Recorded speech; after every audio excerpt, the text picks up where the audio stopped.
Hola a todos y todas, bienvenidos a la quinta clase del curso Etnobotánica para Todos. Y hoy día les voy a hablar sobre plantas, su uso como materiales textiles y de construcción. Yo soy Cristian Atala, del Instituto de Biología de la Pontificia Universidad Católica de Valparaíso.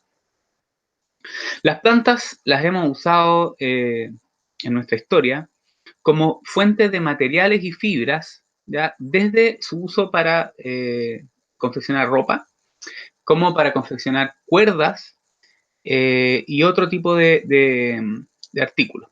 También como materiales para construcción. ¿Ya? Una planta típica que tiene uso como fibra es el jute, con el que se pueden hacer alfombras y otro tipo de fibra, pero esta planta no es nativa de Chile. ¿Ya? Uno de los usos más típicos en Chile de las plantas como material es la cestería. Muchas plantas trepadoras se usan para confeccionar canastos en el sur especialmente, y su uso y las especies que se usan están resumidas en una tabla en este libro que está acá, del cual soy coautor. Y en ese librito, Lucía Abello hizo un resumen de los distintos usos que tienen estas plantas trepadoras, cuáles tienen usos en cestería, ¿ya? Especialmente en el pueblo mapuche hay una gran variedad de plantas trepadoras que tienen usos para cestería y también para amarras, para confeccionar cuerdas, amarras o para hacer cestos. En Chile, por lejos, una de las más conocidas para cestería es el mimbre, Salix viminalis es el nombre científico. Sin embargo, esta planta, que es pariente del sauce, no es nativa de Chile, es introducida. Esta es una planta que es del hemisferio norte. En Chile crece en lugares como orillas de caminos, zonas anegadas, como orillas de canales y cosas por el estilo. Y obviamente sus ramas se pelan y se pueden usar para hacer cosas de mimbre, desde un sillón de mimbre, una mesa de mimbre, etcétera. Pero no es una planta nativa de Chile, sin embargo, sí está presente en Chile. ¿Cuáles sí son nativas de Chile que son usadas en cestería? Acá hay un resumen, ya algunas que voy a poner. Berberiopsis coralina, el michai rojo, es una planta trepadora de flores rojas preciosas que tiene problemas de conservación. Es una planta que eh, tiene bastantes problemas de conservación, está en peligro, así que yo sugeriría no sacarla de sus lugares naturales. Chusqueaquila es la quila y los brotes más delgados son bastante flexibles y también se pueden usar en cestería, se pueden tejer. Ercilla también es una planta trepadora, hay varias especies de ercilla y son enredaderas y los tallos, que son bastante volubles, se pueden tejer, se pueden hacer cestos. Hydrangea cerratifolia, la canelilla, es una planta trepadora también, que tiene unos tallos naranjos, es una especie que es pariente de la hortensia, eh, pero es trepadora, ¿ya? Y los tallos son color naranjito medio grueso y esos también se pueden entretejer para formar canastos. Nuestra flor nacional, el copihue, la pageria rósea, es una enredadera también y que sus tallos también pueden ser usados para cestería. Lo mismo que la cogilera, la Artisabala viternata, el coral, Zuriaca radicans, la botellita, Mitralia coccinea y el kilo Molenbeekia astulata. ¿Ya? Todas estas plantas son plantas trepadoras. La característica de estas plantas trepadoras es que los tallos son bastante flexibles, lo que favorece y facilita, obviamente, el poder tejerlos en una estructura como un canasto, un recipiente o lo que sea. ¿Ya?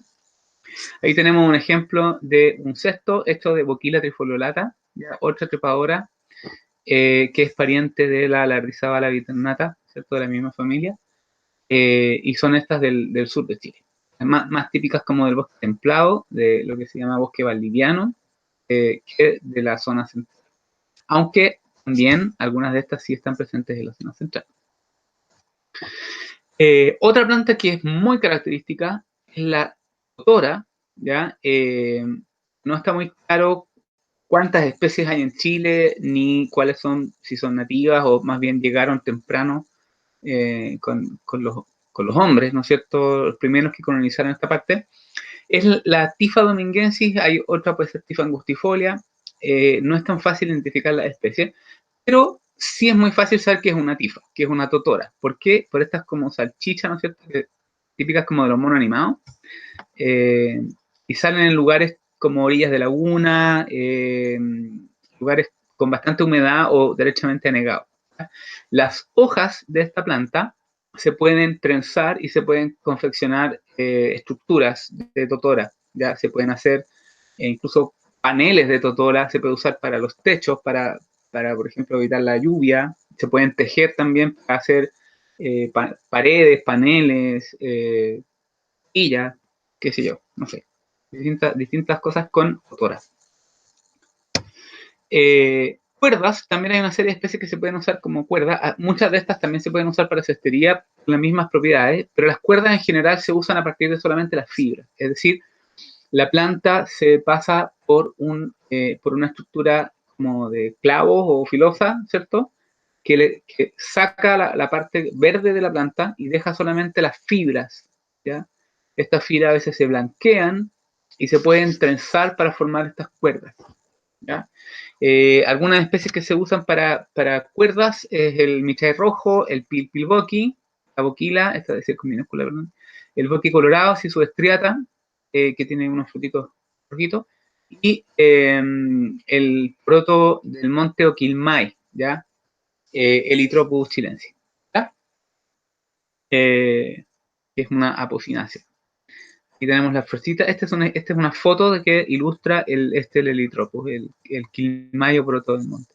Y todas estas plantas son trepadoras y obviamente de estas se pueden obtener estas fibras, ¿ya? Para trenzar y hacer estas cuerdas o amarras que son bastante resistentes. Otras plantas se pueden usar como materiales de construcción. Obviamente hay algunas que son conocidas como el pino, ¿no es cierto? O otro tipo de árboles que la madera se usa para construcción, pero también otro tipo de plantas como las cañas, como las quilas, los coligües, también se pueden usar para construir y son bastante resistentes. En Chile, en general, no se construye mucho con madera por una cosa más bien cultural, porque la madera es muy buena para la construcción, tiene un, un tronco más o menos grueso, tiene una resistencia mecánica que es, digamos, comparable con estructuras de otros materiales, aparte de que tiene cierta flexibilidad, ¿cierto? Y es buena, por ejemplo, a un terremoto que no se va a romper, quebrar, porque tiene cierta flexibilidad. En general esto es más bien cultural. En general en Chile se asocia como una cosa de estatus tener una casa que no sea de madera, que sea como de cemento, de metal cómodo, no sé, qué sé yo, ¿ya? Pero la madera, por supuesto que es un material súper bueno y hoy día hay tecnología que permite combinar elementos de metal y madera para construir varios pisos incluso. En otros países, como en Estados Unidos, en Canadá, es muy frecuente la construcción en madera. ¿Ya? La estructura de la casa es de madera, ¿ya? No de cemento. Y tiene eso propiedades, por ejemplo, para la aislación, etc. Pero en Chile el principal uso de madera es para enchapado, para muros laterales, etcétera, que se hacen de tablas de pino, ¿ya? El pino es una especie que no es nativa de Chile, es introducida desde Centroamérica. Los pinos son originarios desde México y el sur de Estados Unidos, y son introducidos en Chile, se plantan como especie forestal. Y la mayoría de la madera que usan en construcción para, por ejemplo, marcos de puertas, marcos de ventana, son listones de pino. El pino es una madera en general maleable y blanda, por lo tanto no es muy buena para construcción en el sentido de estructural, como para poner un pilar, por ejemplo, ¿ya? Por otro lado, otro tipo de madera sí lo son, pero en Chile no se usa, ¿ya? Por ejemplo, aquí tenemos una comparación, me van a disculpar que está en inglés, pero esta es digamos, ilustra la resistencia o la fuerza que soporta un pedacito de un material, ¿ya? Y obviamente hay materiales que son muy resistentes, como aleaciones de titanio, el Kevlar, el acero, ¿cierto? Y acá tenemos el roble, pero el roble europeo o el roble americano, el roble del hemisferio norte, ¿ya? Simplemente para que ustedes comparen que una sección del mismo tamaño de roble en el sentido vertical para soportar, por ejemplo, usándolo como un pilar de una casa de 2 pisos, es más resistente que el mismo grosor, pero de aluminio. ¿Fijan? O sea, es muy, muy resistente esta plantita. Y así como hay plantas del hemisferio norte que tienen estas características, también hay en Chile. Por algo, uno dice, ¿no es cierto?, más duro que la luma. La luma es una planta nativa que efectivamente su madera es muy dura y esa dureza, esa densidad y esa dureza mecánica podría perfectamente ser usada para construcción, ¿ya? Por ejemplo, no sé, por decirlo. O sea, hay algunos casos y ejemplos muy puntuales donde hay especies de Nothofagus, los robles chilenos, coihue, ñirres, lenga, etcétera. Algunas de estas especies que sí se hacen tablas y se han usado para algunas cosas de construcción, pero en general es algo menor. En Chiloé, obviamente, y más en el sur, se usan mucho las tejas de alerce, aunque esta es una planta que está protegida por ley, que tiene también problemas de conservación, y tiene grandes propiedades porque el alerce tiende a ser bien resistente al agua en el sentido que no se pudre, ¿ya? Entonces, obviamente para la zona especial poner estas tejas de alerce, ¿ya? En Chile sí se usa bastante el adobe, que es una práctica obviamente que heredamos desde otras culturas y prehispánicas. Y el adobe básicamente es una construcción que está basada en mezclar barro con paja de algo, de cualquier material vegetal. O sea, un material vegetal seco mezclado con barro, ¿ya? Y esto, al secarse, produce una estructura que es más resistente que si yo tuviera el barro solo o la paja sola, ¿ya? Ambas cosas se juntan y forman un material que es más duro. Y este material es súper bueno porque tiene bastantes propiedades aislantes térmicas. O sea, obviamente una casa de adobe es más fresca en verano que de otro material. Y también permite hacer muros, tiene bastante resistencia mecánica, ¿ya? Incluso ustedes, bueno, pueden ver en Chile hay estructuras de adobe que han resistido terremotos y son bastante antiguas, ¿ya? Ahí están, estas personas están preparando el adobe, ¿no es cierto? Secando y preparando los ladrillos de adobe. En el caso de los mapuches, las rucas tienen una estructura bastante típica, ¿no es cierto? Como de esta forma media cónica, ¿ya? Y en general, originalmente se hacían principalmente de varas de coligüe. El coligüe es pariente de la quila, es una chusquia, que es bastante gruesa y dura, sólida, ¿ya? Es como un... son los bambú de Chile, digamos, ¿ya? Son parientes de los bambú. Y son bastante gruesos, duros, es mucho más resistente que la quila, y esos se usaban, ¿no es cierto?, como estructura. La parte de arriba, que era la parte resistente como el agua, era de paja, de junco, coirón, que es un pasto, o totora, y todo eso formaba una capa, ¿no es cierto?, que se hacía sobre estos listones de coligüe. Se ponía esta capa de material vegetal que podía estar como compactado, trenzado o empaquetado, ¿no es cierto? Y generaba esta capa impermeable que protegía de la lluvia y también era aislante. Generalmente las rucas además tenían arriba un hoyito, ¿no es cierto?, por donde sale el humo, porque tenían generalmente fogones adentro. Acá podemos ver un interior y claramente toda esta estructura de aquí, estos mueblecitos y estas partes de aquí, estos listones, son de coligüe, y en este caso particular, que es más moderna, tiene también un soporte que es de madera, pero originalmente casi eran solamente de coligüe con estas otras estructuras.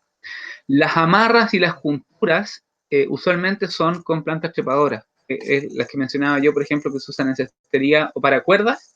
Muchas de esas también las usaban para amarrar los segmentos y ir armando esta ruca, ¿ya?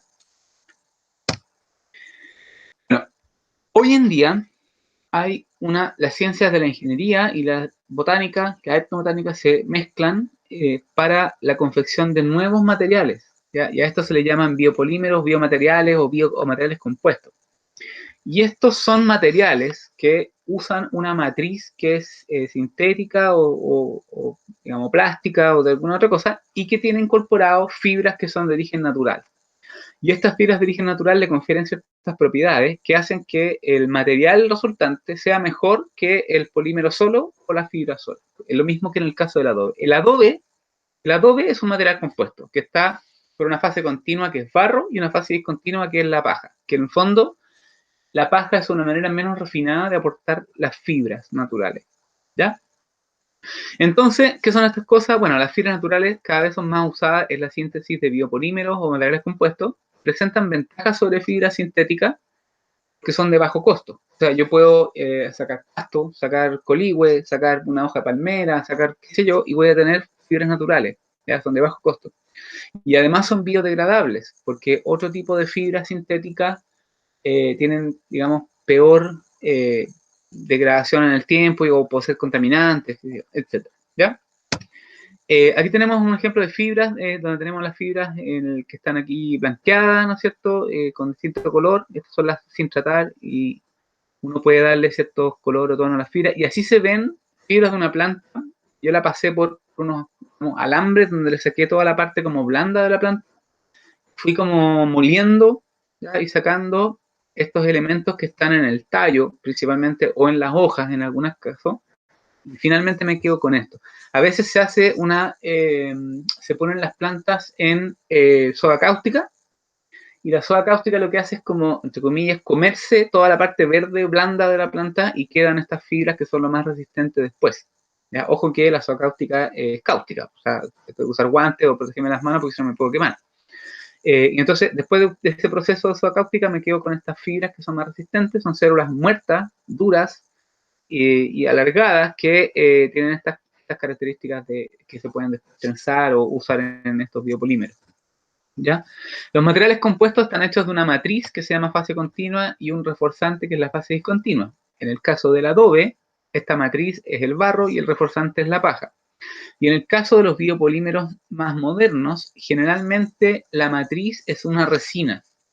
Es una resina, que es como por ejemplo una resina epóxica, ya alguna resina plástica, y el reforzante, que es la fase discontinua, usualmente es una fibra de origen vegetal. Y con eso yo puedo construir bioladrillos o polímeros de ladrillo, y esos son súper resistentes. Aparte que hay materiales compuestos que se pueden hacer con fibras vegetales para, por ejemplo, prótesis de huesos humanos. ¿Por qué? Porque tienen una mucho menor tasa de rechazo que materiales que son totalmente sintéticos. Estos materiales compuestos tienen la gracia de ser livianos, muy resistentes en sentido mecánico, ¿no es cierto? Tienen la gracia de que pueden ser usados, por ejemplo, hay algunos materiales compuestos que se usan para automóviles, en aplicaciones médicas, etc. Bueno, los materiales compuestos aumentan la resistencia mecánica del material, disminuyen la conductividad y la absorción de agua. ¿Ya? Por ejemplo, son bastante hidrofóbicos, pueden ser usados como aislantes, etcétera. Se pueden usar en techos, partes de autos, prótesis humanas, etcétera. Y tienen la ventaja de ser de bajo costo, la fibra la obtengo, ¿no es cierto?, de plantas que encuentro por ahí. Baja corrosión, no sé, por ejemplo, las cosas metálicas tienden a oxidarse y pueden con el tiempo degradarse. Mejores propiedades mecánicas, como por ejemplo resistencia al quiebre en un sentido y flexibilidad, etcétera.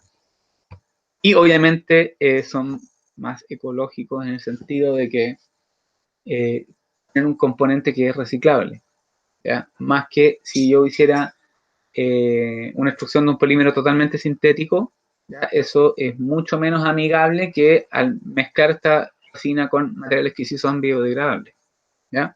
Y por último estoy usando esta materia orgánica para generar este material. Bueno, este es el mercado de los biopolímeros hasta el 2016, y la mayoría de los biopolímeros se usan en packing y cosas que tienen que ver con la comida. En Chile no tanto, pero es muy común, por ejemplo, en los aviones ahora o en empresas grandes, que los servicios están hechos de fibra de bambú. Lo mismo los platos. ¿Por qué? Porque antes se producía mucho plástico para generar platos y cuestiones. Entonces ahora tratan de hacer biopolímeros basados en fibras vegetales y que sean biodegradables, ¿ya? Porque el mismo público, la gente lo está pidiendo. En la agricultura y horticultura también se usan bastante estos biopolímeros, por ejemplo, para hacer estacas o para hacer otro tipo de cosas que mejoran la textura del suelo y que también son biodegradables. En automóviles una parte y otros bienes de consumo en general, ¿ya? Pero lejos lo que más se usa es en packing y en comida. El packing como el envoltorio de cosas. ¿Por qué? Porque de nuevo, estamos usando mucho eh, plástico, ¿ya? Entonces, esto es una opción alternativa a los biopolímeros a el uso de puros plásticos, ¿ya? Un biopolímero es básicamente un polímero extraído de algo biológico que es biodegradable y no es lo mismo que el material compuesto, ¿ya? Pero también tiene estas aplicaciones, ¿no es cierto?, variadas. Otros usos de las plantas como materiales es el uso de las plantas como tinturas, ¿ya? En Chile hay muchas plantas tintorias, no voy a listar infinitas plantas, pero aquí les voy a poner dos ejemplos. Este que está acá es una planta parásita de color como amarillo verdoso que crece en el sur de Chile. La pueden encontrar como desde la región de los ríos, los lagos, de ahí ya es un poco más frecuente y es el Misodendron. Misodendron, hay varias especies y es una planta parásita, ¿ya? Que cuando se nota el tiro, por ejemplo, en invierno, cuando hay hojas que, o sea, plantas que son caducifolias, algunos, por ejemplo, notofagus, se le caen la hoja y uno puede ver unas champas verdes en este árbol que está pelado, ¿ya? Y ese es el parásito. Y esta planta se puede usar como fuente para obtener tinturas de este tipo de color, ¿ya?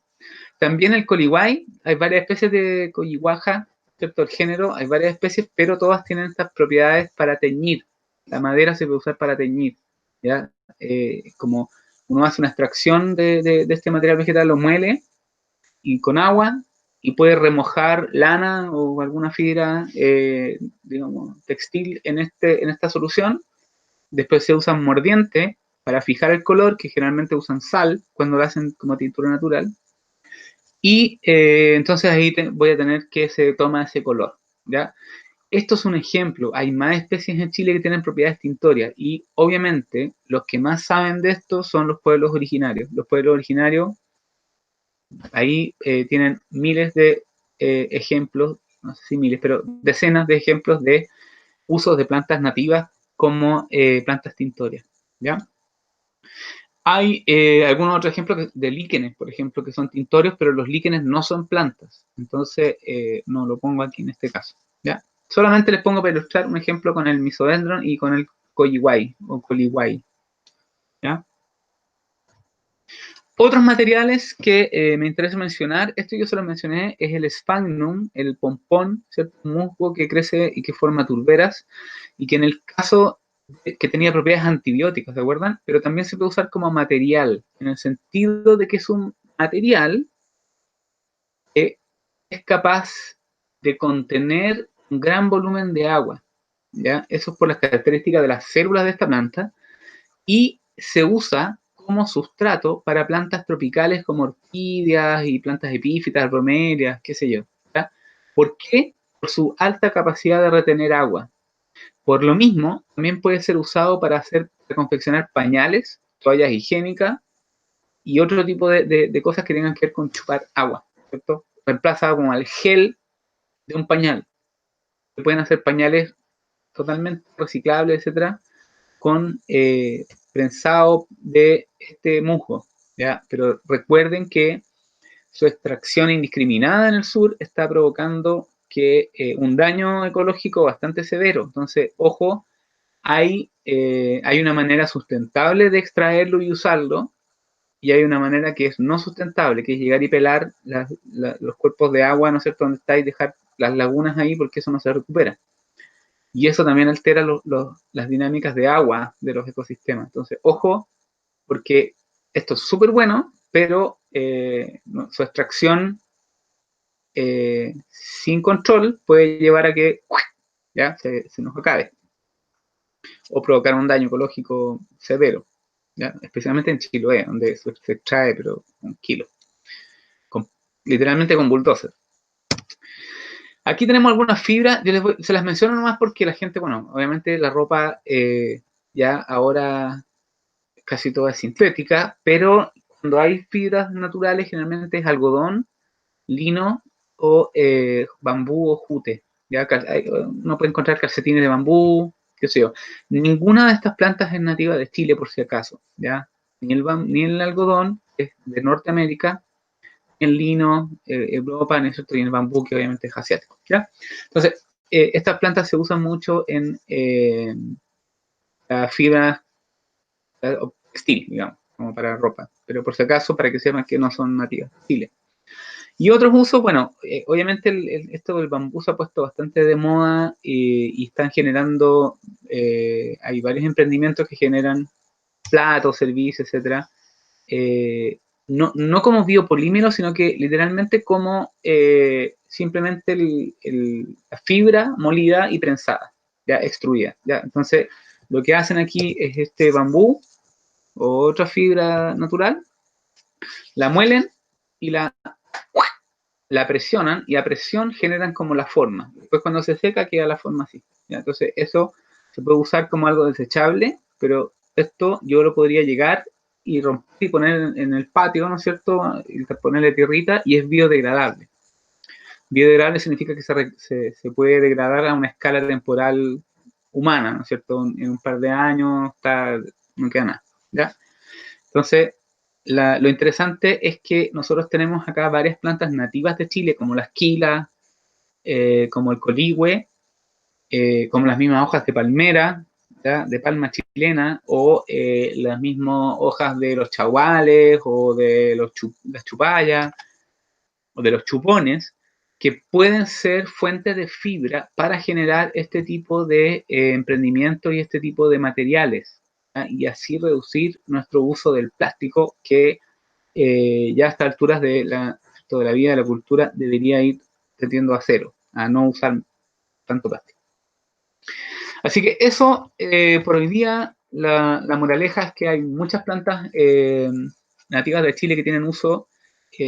Las que más se usan como estructurales son los coligües y las quilas, ¿cierto? Para como estructura, que se pueden incluso poner como en un entramado, y eso es bastante resistente.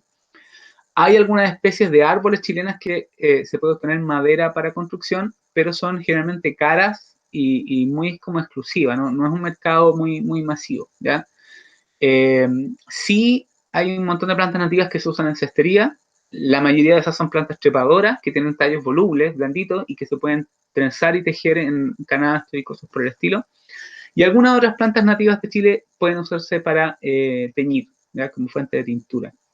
Obviamente no he mencionado algunas plantas que son introducidas en Chile que también pueden usarse como tintura. No sé, por ejemplo, el de aldeoro, una planta invasora de California, que está en Chile, es una planta de esas flores naranjas, es una planta súper agresiva y que provoca daños ecológicos en Chile, pero las flores también se pueden usar para teñir, por ejemplo. Pero el foco, ¿no es cierto?, de este curso es tratar de pensar en nuestras propias plantas nativas de Chile. ¿Ya? Eso sería por hoy. Gracias a todos por participar y por escuchar este curso y nos vemos en una próxima clase.